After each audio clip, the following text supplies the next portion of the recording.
नारायणं नमस्कृत्य नरं चैव नरोत्तमं देवीं सरस्वतीं व्यासं ततो जयमुदीरयेत्। मुखं करोति वाचालं पङ्गुं लङ्घयते गिरिं यत्कृपातमहं वन्दे परमानन्दमाधवम्। आपण माने तो थंबनेल देखी करी जानी पकईथिबे जे मुई आज काना कहबार के चाहूछे। हाँ, भागवत कहबी सेटा फिर सम्बलपुरी थी। आशा करूछे आपण मन को निश्चय भल लगबा। आरंभ करमा। जमुना कूले दिल्ली नु दक्षिण पूर्व आड़के मथुरा बोली सहरटे अछि। से मथुरा ने खूब काल आगनु जदुवंशर सुरसेन बोली करी जने बड़टे राजा थिले।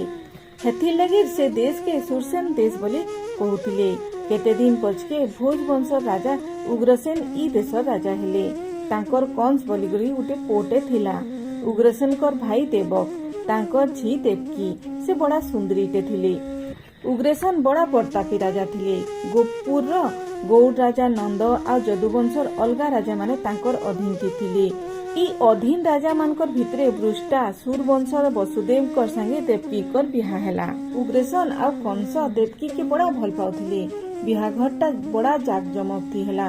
राजा झी संगे राजार पुर बिहाघर। आ इटा काना कहबी जिनिस पतर केतनी केते सभे बड़ा आनंद थी भुजी खाइले। केते कांगाल को चाउल कपड़ा धन रतन बंटा हेला। उग्रसेन जुए के केते जौतुक देले। केते हाथी केते घोड़ा केते रथ जे गनी ने हुए। रथ मान के सबुने सुंदर भावे सुनार काम हिताए। रथर पताका तले सुनार कलश पताका थी सुनार काम हिताए। ई सबु के छाड़ी देले। केते गाय दास दासी सबु के धरी वसुदेव देवकींकर संगे रथ चढ़ी गई घर के फेरुथिले। उग्रसेन बर कन्या संगे टिके दूर कांदी कांदी करी आयले आउ विदा कले झी जुए के। कंस तार बहन आ बहन जुए के संगे बसी करी घुड़ा दौड़ो थे। जल्दी फेरबार के तार मन नहीं करला। से सेमान को ताकर घर के छाड़ी जीवार के बाहरला। रथ संगे संगे आयला। रथर आगे शंख घंट बजा दुमदुबी तुरी सबु बाजू थाए। तार पछके वसुदेव सुंदर छुआनी रथे बसी देवकी के धरी करी जाउथान। कंस से रथर छाट के धरी घुड़ा चलो थाए। पछे जौतुकर रथ हाथी घुड़ा गाई दास दासी सभी चालुथान। आकाशटा पूरा धुइल दिसुथाए। गहल चहल थी कान फाटी जाउथाए। हेतकी बेले गुटे शब्दटे शुभला आकाशु। रे मुरुख कंस तुई जेन देवकी के रथे बसे करी नौचु तार 8 गरब बेलके जेन पो हेबा से तते मारबा। ई कथा सुनी करी कंसर ज्ञान हजिगला। से तार बहन के आ देखी न पारला। रथ उपरे ठिया ही तार बहन रो बाल के धरला। हंडा के खून नु बाहर करला। देवकी के हेने का हानि करी द्विखंड करी देबा बोली। वसुदेव के बुद्धि न दिसला। से कंस के बुझाले कंस इटा काना तुम्हें तो वीर आओ। वीर माने तुमको प्रशंसा करसन। भोज वंशर जस के तुम्हें रखिछ निजर बहन के हानब। इटा क्या सुंदर दिशुचे विचार करो। देवकी गुटे स्त्री सेटा फिर तुमर बहन आज फिर तार बिहाघर। तुम्हें विचार करो तो ई तांको मारी देले एकाथरे के विपद गला बोली भाबुछ। ई तांको मारी देले ताकर गरब आउ केनु हेबा। 8 गरब बेलके जेन छुआ जन्म हेबा से सिने तुमको मारबा। आउ थरे विचार करो जेभे से मारबार थिबा सेटा जेंते करी हेले हेबा। नाई मरबार उसु नैन जी जन्म हिचे से निश्चय पड़बा। आज हो कि 100 बरस हो सबके मरबार के ही पड़बा। तुम्हें कहार हाथे केभे मरब जे आज बिहाघर दिन सान बहन के मारुच। ई तांके तुम्हें किते भल पाएस। ई तार बाल के धरी के तुमर हाथ गला केंता। तुमर बहन रो मुंह सुखी करी कलाकाट ही गलान।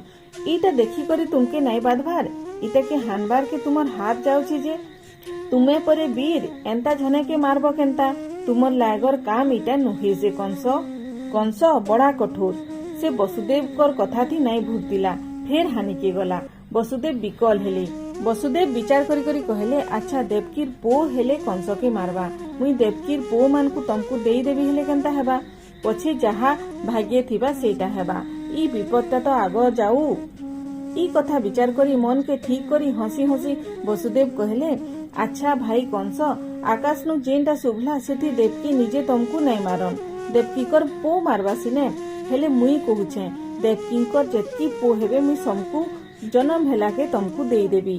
तुम्हें से पो मान को जहा इच्छा ताहा करबो। मुई सत करी कहूछे तुम्हें देवकी के नहीं हानो। वसुदेव एंता कहले कि कंसर मन टिके मानला। देवकी कर बाल के से छाड़ला। खंडा के खोल थी भरला। वसुदेव देवकी के धरी करी आनंद थी घर के आयले। वसुदेव देवकी बरस के बरस गुटे गुटे पो आ गुटे झीटे हेतिला। सेने जेनटा हैला सेटा कहूछे सुनुन। पहला बरस देवकींकर कीर्तिमान बोलिकरी गोटे पुओटे हैला। वसुदेव पो मान को कंस के देवे बोलिकरी कहिछन। एबे आ उपाय काना? सत करला के कथा सरला। पो के धरी कंस के देबार के पड़वा। दुखे वसुदेव कर छाती फाटी जाउथे। वसुदेव पो के धरी कंसर पाके पहुंचले। कंस पो के धरी संतोष हैला। ताके टिके भल लागला। से कहला, हे वसुदेव आपण ई पो के धरी करी फेरी जाओ। इटा तो पहला गरब है। आपणकर 8 गरबर छुआ मते मारबा। ई पो पाखे मोर किछि काम नहीं। वसुदेव पो के धरी घर के फेरले कान, हेले तांकर मन भल नहीं लागुथिला। कंस दया थी पोटे पाइछन। ई अपमान तांकु बाधला। से तो कंस के भल से चिन्हिछन, जानिछन। कथा कथा के तार मन बदलसी। आज पो के फेरे देछे, काल फेर नहीं जीवा। दुष्ट दुरात्मा कथा के क्या विश्वास। सत्के सत ई संतोषटा बहुत दिन आउ नहीं रहला। दिने नारद मुनि स्वर्गु कंसर पाके आइथिले। से कंस के कहले, कंस आगे कालनेमी बोलिकरी गुटे राक्षसते थिला। ताके विष्णु भगवान मारिथिले। तुमे से असुर कंस हे जन्मिछ। तुमको मारबार के वसुदेवकर घरे भगवान विष्णु जन्म हेबे। ई जेन गोपन नंद वंश आ वसुदेव आ जदु वंश लोक मान को जिन देखुछ, सभे तुमर शत्रु। ई माने सबु देवता। आग ई मर्त्य के आसिकरी विष्णुकर जन्म के जुगीछन। नारदकर पेटे तो किछि कथा ना रहे। सबु आई करी कहिदेले। कंस आउ काना करता। एबे ताके सबु आड़े विपद दिसलान। से संगे संग जाई करी वसुदेव और देवकी के आनी करी गुड़े बेड़ी दे तार घरे कैदी करी रखला। जदु भोज अंधक ई सबु वंशर राजा आ उग्रसेन तांके भी आनी करी कैदी करी रखला। बाछी बाछी दुष्ट सेनापति मान को धरी निजे मथुरा ने राजा हैला। कंस एबे खुजी खुजी करी दुष्ट दुरात्मा दुर्दांत राजा मानकर संगे सांग हैला। मगधर राजा जरासंध भी तार आड़के रहेला। प्रलम, बक, चाणूर, तृणाबट, अग, मुष्टिक, अरिष्ट, द्विबिन, पुतना, केसी, धेनुक एंता दुष्ट मान के बाछी बाछी तार पाखे रखला। बाण, भ्योम आदि एंता राजा मान को निजर करी रखला। आ जदु वंश लोक मान को साधला। जादव माने दुख पाई किए कुरुक्षेत्र, किए कैकेय, किए साल, किए विदेह, किए कौशल एंता नाना देश के पलाले। अधा कंसर आज्ञाकारी ही पड़ी रहेले। इआड़े बरस के बरस गुटे लेखा पो जन्मिले। वसुदेव और देवकींकर 6 वर्षे 6टा पो हेले। कंस 29 साल नु नहीं करी सेमान को मारी दउଥାଏ। पहला पो के तो आगनु मारी सारिथिला। से कथा केते थर कहबी। देवकींकर 7 गरब थी विष्णुकर आश्रय शेषदेव मनुष्य रूपे जन्मिबार कथा। हेले देवकींकर गरबटा 10 मास नहीं होम के भांगी गला। सतके सत गरबटा नहीं भांगी। वसुदेवकर रोहिणी बोली आ गुटे भाचाटे थिले। माया थी से गरबटा रोहिणीकर पेट के गला। से ब्रजपुरे रहुथिले। सेने बलराम जन्म हेले। हेथिर लगी बलराम हेले श्रीकृष्णकर बड़ भाई। देवकींकर 8 गरब आरंभ हेला के देवकी बहुत सुंदर दिसले। ताकर देहेनु तेज बाहरला। सबु बेले ताकर मुहे हरस दिसला। कंस दिने आसी करी इटा देखला। भाबी नहीं पारला इटा काना होचे। भावला इथर देवकी गरब थी विष्णु अचन। ई गरबटा ही मोर शत्रु। एबे देवकी के मारी देले सबु शेष हो जिबा। ई कथा विचार कला से नु नहीं गला। स्त्री लोग के मारबी केंता। देवकी फिर मोर बहन मारले अधर्म हेबा, निंदा हेबा एंता 7-5 विचार करला। आ देवकी के नहीं मारला। छुआ जन्म हेबार दिन के टाकी बसला। कंस खाली छुआ जन्म हेबार दिन के नहीं टाकला। हेटा नुहे से दिनों से विष्णुकर कथा भाभी भाभी तार मूड खराब हो गला। घरे बाहरे सबुआड़े ताके विष्णु भगवान देखा गले। खाएबार बेले, बसबार बेले, सुईबार बेले सबु बेले ताके विष्णु भगवान देखा गले। सबु बेले से डरी करी रहला जेंता कि विष्णु भगवान ताके मारी पकोछन। इआड़े देवकींकर गरब ने विष्णु भगवान रहबार दिनु देवता देवर्षि माने आसी करी तांकर स्तुति करुथन। इटा के केही देखी नहीं पारुथिले। एंता भगवान विष्णुकर कृष्ण अवतारे जन्म हेबार दिन आला। आकाश फर्चा दिसला।